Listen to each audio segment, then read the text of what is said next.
जय जगन्नाथ सांग मैंने क्षमा करेंगे मु जानी वीडियो बहुत लेट रे आसी किंतु मुझे बिजी रही जाइए से एडिटिंग करने वॉइस ओवर देवाई मतलब जमा टाइम हो नाला हेले भी ओडिशा रे रहिला बेले को मुझे वीडियो रिकॉर्ड करछि मु चेष्टा करी आपण मानक आग को आनिबा एटा आपण माने देखि पारथुबे आमे काली पूजार मेढ़ देखा जाइलु।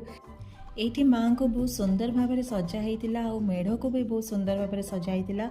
माँ को दर्शन करके मन पूरा खुशी हो गला। से मेढ़े बहुत सारा खाइबा स्टॉल्स भी थिला।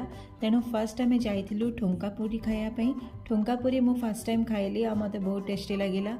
तापरे आमे जाइलु चाट आनियापी। चाट भी बहुत टेस्टी थिला। जेहेतु आमको बहुत सारा आइटम टेस्ट करिया थिला सेतिपई आमे गोटे प्लेट आनिकी समस्ते शेयर करी खाई दउथुलु। तापरे आमे पनीर रोल खाइलु। पनीर रोलटा भी बहुत टेस्टी थिला। आउरी बहुत जिनस आमे आगु खाइछु जोटा कि गोटे वीडियो रे देखेबा संभव नुहे। मु नेक्स्ट वीडियो रे देखेबी। सेति पर्यंत रहुची। जय जगन्नाथ।